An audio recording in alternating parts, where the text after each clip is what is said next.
So Lord of the Rings of Power Season 2 has come to an end, and all I can say to that is thank the Lord, hallelujah. This has been genuinely painful for me. So I'm sure we all know by now, if you are a frequent visitor here, that I don't actually hate this programme. In fact, some elements of it I actually enjoyed. Give me the hate, dish it out, I can take it. But sharing that opinion on the internet has proven to be a huge grand mistake. But I've seen it through to the end. We are at the finale and I'm going to continue to share my opinion in this video. So this is my review of the Season 2 finale for Lord of the Rings of Power. So the episode opens up with a smooch between Durin and Deezer.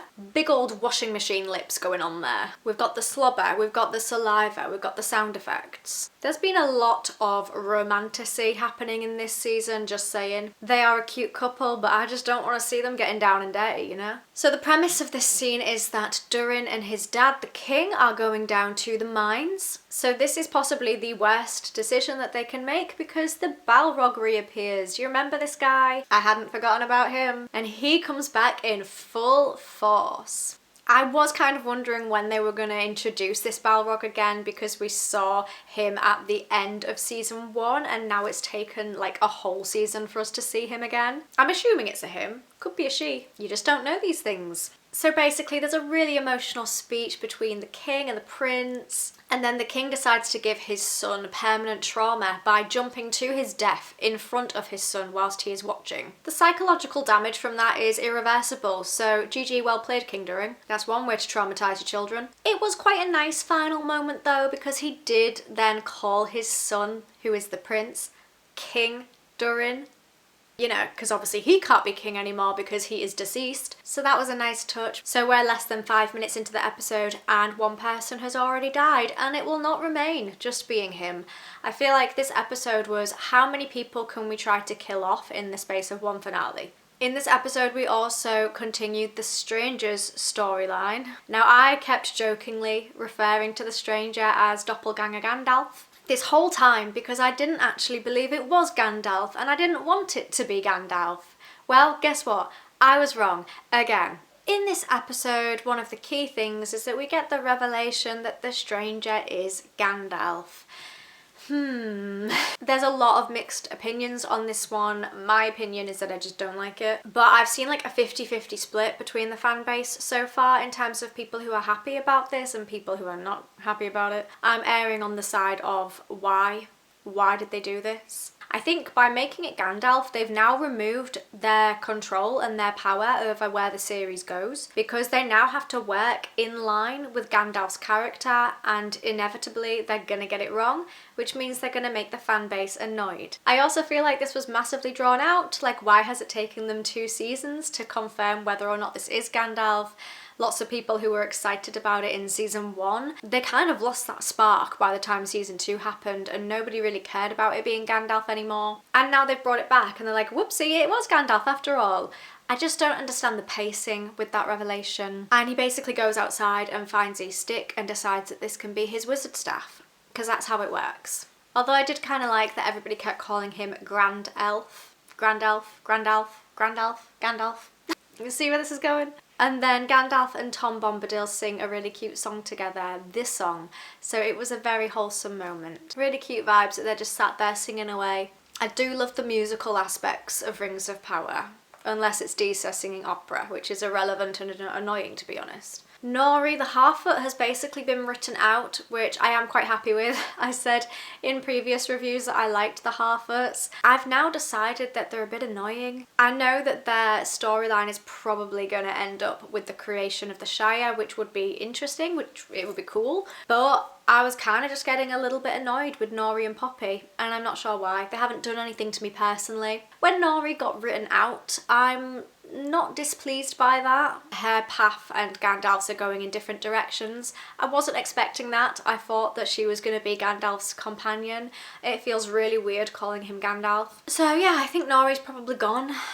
We might see her again in Season 3, but not a whole lot, and to be honest, we didn't really see her that much in Season 2. She definitely had more of a storyline in Season 1. We've also got the plot that's going on in Numenor. I'm not gonna lie, I lost track of what was going on in Numenor like by episode 2 of this season. I've not been paying enough attention to it, and I kind of stopped caring about it, but there's some really mean people there. Numenor is just falling apart. Elendil gets a really important sword.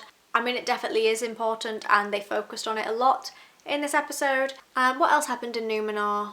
Oh, Isildur was back. Loved that bloke. We thought that there was going to be a whole love triangle storyline going on with him and what's her name, Estrid. But then I completely forgot that she even existed because she hasn't been in the past few episodes at all. And there wasn't really a love triangle storyline. He had a thing for her, but then she chose her husband anyway at the end. So he tried, he got a smooch out of it. And that's basically where that storyline went. And there was a little bit of conflict between him and this other guy. Stuff's gonna go down in season 3. You'd hope, anyway. Right, we need to talk about arguably the best scene in this series so far. Strong statement, but this is how I felt when watching it.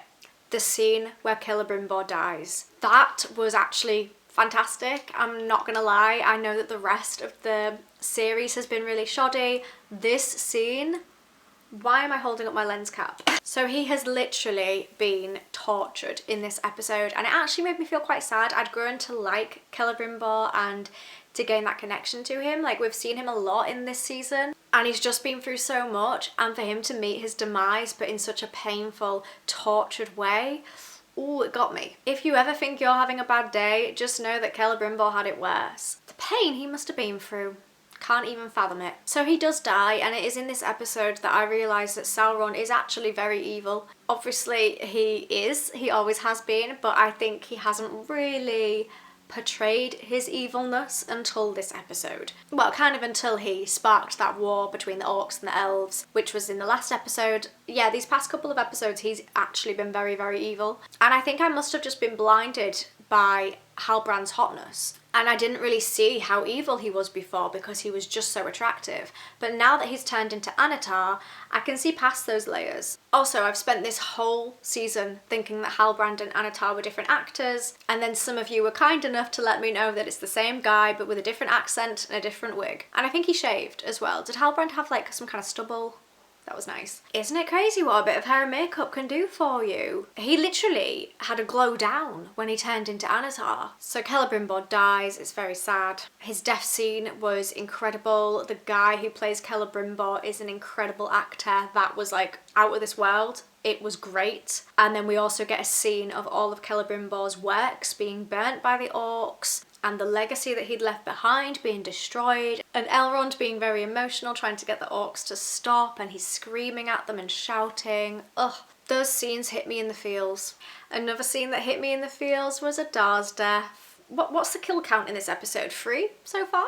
Adar's death also hit me because I liked him. I've always liked Adar, to be honest. And I think it's because he does have an overwhelming love for the orcs that he calls his children. And even though he is cruel and he is evil, he does have like very strong motives, I feel like. He always has a reason. It might not be the best reason, but it's a reason that fits with him and it's very strong for him. So for him to be killed by his children, and when I listened to the conversation between him and Galadriel potentially teaming up together, I thought, oh, I'm not keen on that storyline. I don't really want them to team up together. But then they don't get the chance and that plan is destroyed because Adar dies in the same episode. So there's no worries about that storyline taking place because they physically cannot team up together now. Good work, Rings of Power. So that's another actor that won't be returning for season 3, which is a shame because I liked this guy. And Adar has actually been played by 2 different actors because season 1's actor was different to season 2's. I liked both of them, but now we'll never see them again. So a big part of this episode is that Galadriel and Sauron have a showdown. This was the part of the episode I liked the least. Other than the fact that Hot Halbrand comes back, and boy does he look good. I think that was my favourite part of the whole season. I just feel like the dialogue in this scene is questionable. I'm also not really a fan of Galadriel's acting in this scene. I'm sorry, I hate to say it. I'm not an actor. I am not an expert, so maybe I shouldn't have an opinion on this. But I just did not like Galadriel's facial expressions, the way she reacted and responded. I just wasn't a fan of her acting in her showdown with Sauron at all. Sorry. So Galadriel gets stabbed by the crown. Obviously she doesn't die. We already know that because she's in Lord of the Rings. Spoiler alert. But yeah, it was just a bit weird, like the whole slow-mo scene where she jumps off backwards from the mountain. It wasn't a vibe. I just found it cringy. So the dwarves turn up to save the day and they have a 5-second shot, which is really anticlimactic because we've been building up to this for episodes. And then their input is massively overlooked and we never see it. So that was fun.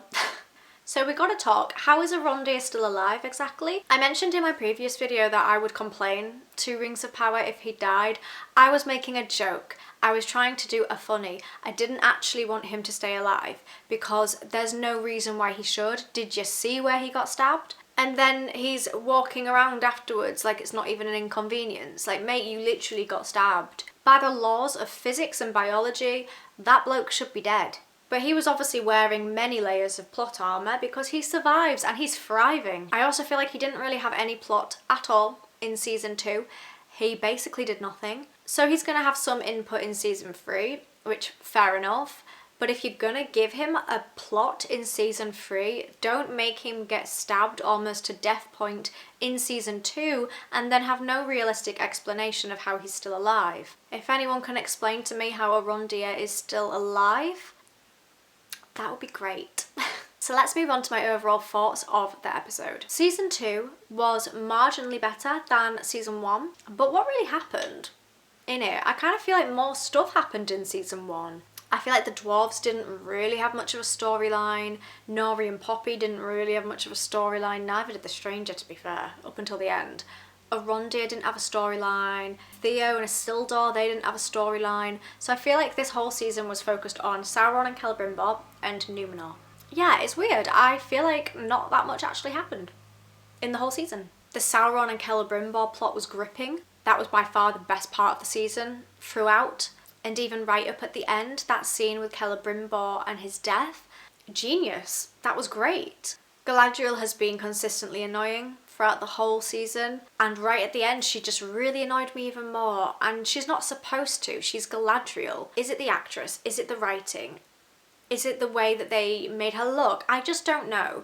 There's just something about her that I'm just a bit annoyed by. Is it a healthy bit of female competition? I'm not sure. Whatever happened to girl power these days? You tell me. There's just something about her. It's just a bit annoying.